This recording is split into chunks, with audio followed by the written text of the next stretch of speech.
So I want to talk about a little budgeting hack that I've been using for quite a while now, a few years, couple years, whatever. I'm a delivery driver, DoorDash, all that stuff, but this particular thing applies to anybody. It's a little budgeting hack. So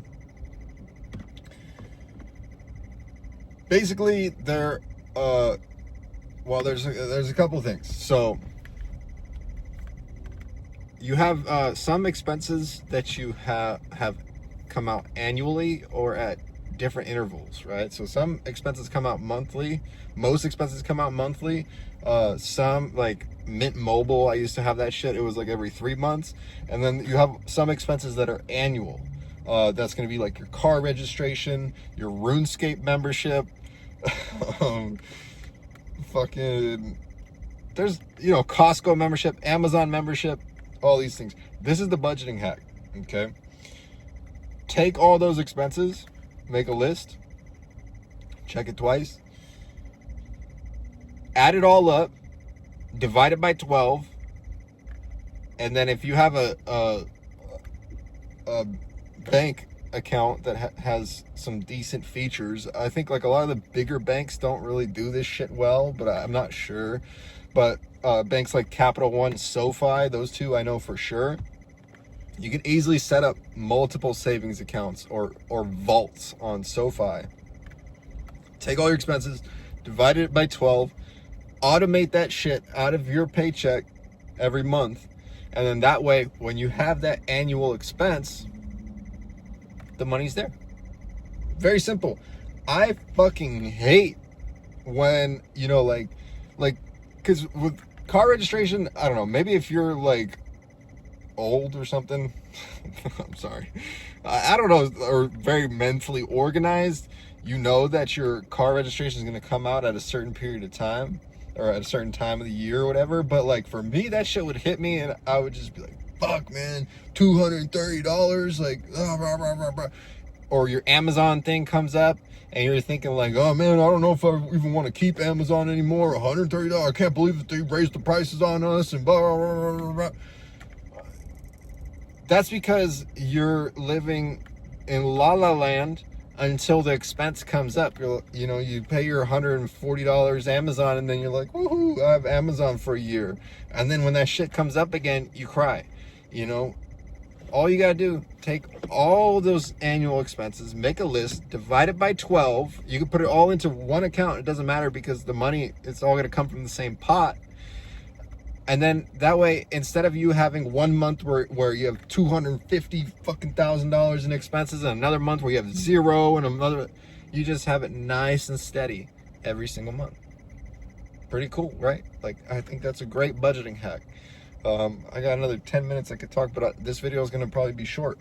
The other way that I use this is I try to think about the things that are expensive to me. It's not going to be expensive to everybody, but a phone is expensive to me, right?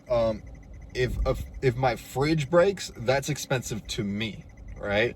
Things like that.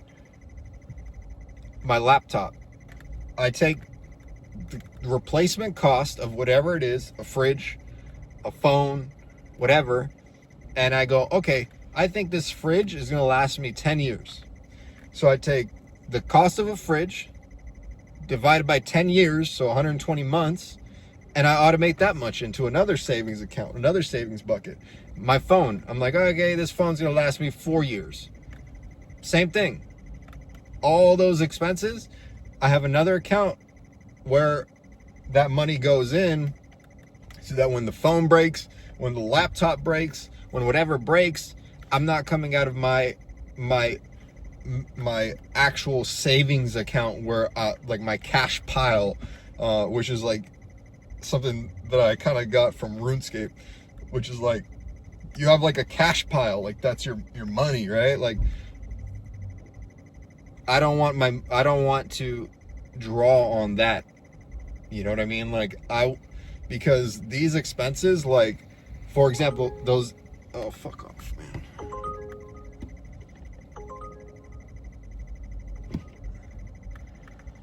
Those expenses like the the annual expenses, things like your fridge breaking as well, your laptop, phone. Those are things that are going to happen, right? Like the annual expenses for sure, but your fridge eventually is going to break. Do you want to have that money aside already, or do you want to hit the savings account? Like, to me, like, the money that hits my like actual savings account, that money, I want it to be so clean, like it's so far away from being spent that I can actually use it to make strategic moves, right? I can invest it. You know what I mean? I could spend it if I need to, but I can make investments on it, and I know that money is not going to somehow need to be reallocated towards like a broken AC or whatever like that. That money, there's already layers of padding before anything would even reach my savings account. That's the way that I like to do it. Same thing, the holidays are coming up. It's too late now for this year. You can still do it. I recommend you do it. But make a list of every fucking gift that you give people throughout the year. All the birthdays that you pay for, all those things. Put a number next to them. So like everybody that you make that fucking list, add it up, divide by 12. Put another account. You send that money every single month. When Christmas comes, that money is already there. It's already been allocated. You've been paying it the entire year, and now you can use it to buy your gifts. Or when that person's birthday comes, the money's is already there. It's ready to be spent. You know, it sucks when you like fucking have like those really expensive months. I don't want expensive months.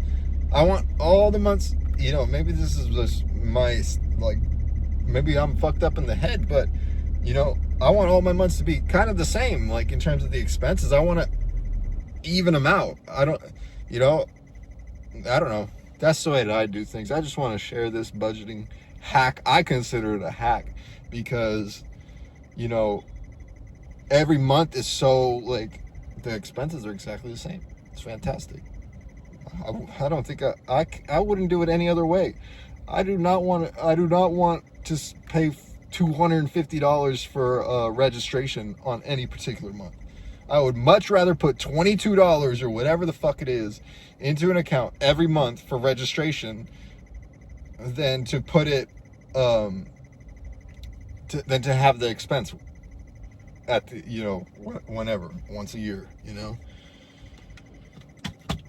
I think this is the last video I'm making today. I've just been sitting around, no fucking orders today, and I've been thinking about what the hell I'm gonna do with my life and if I'm gonna start doing YouTube or whatever. So I guess this was my opportunity because shit, no orders worth, you know, whatever. It was slow. Put this into practice. I guarantee you, as a part of a broader financial plan, you still need a budget, right? Like, you need a budget. If you have no budget, you do this, but you have no budget, you're still gonna suck. Like, your finances are still gonna be off. You need to have a financial plan. You need to know, okay, this much money comes in, this much money goes out, this is what's left over. Like, you have to have that fucking structure. Like, this is how much comes in, these are all my expenses. And then when you do this strategy in there, it makes that part a lot easier because your expenses are the same every month. And I mean, there's some fluctuation, obviously. Like, sometimes you're gonna go out to eat. Some months you go out to eat less. You might fucking do whatever, you know. But you can kind of, like, if you plan ahead, you can figure these things out ahead of time. Like, yeah, you need to have that broader plan where it's like, this is what comes in, this is what goes out. This is the hard part, right? Like, figuring out what goes out. That's the emotionally painful part, is looking, like, if you've never done this before, looking through all your expenses and categorizing them and going, okay, this is how much I spent on food, this is how much I spent on beer, this is how much I spent on, like, that's the part that really sucks. You do that, then you have that, and then once you have that, you can figure out how can I actually generate cash flow by reducing, either increasing income, reducing expenses, combination of both. You know the drill. I'm not a financial expert in any way. You know, I'm just a fucking delivery driver. You know, so I'm not a millionaire. I'm not teaching you how to be a millionaire here. I'm just saying this is what I've done as a brokey myself to give myself some peace of mind, right? That at least my basic living expenses are taken care of, and whatever. Anyways, good luck.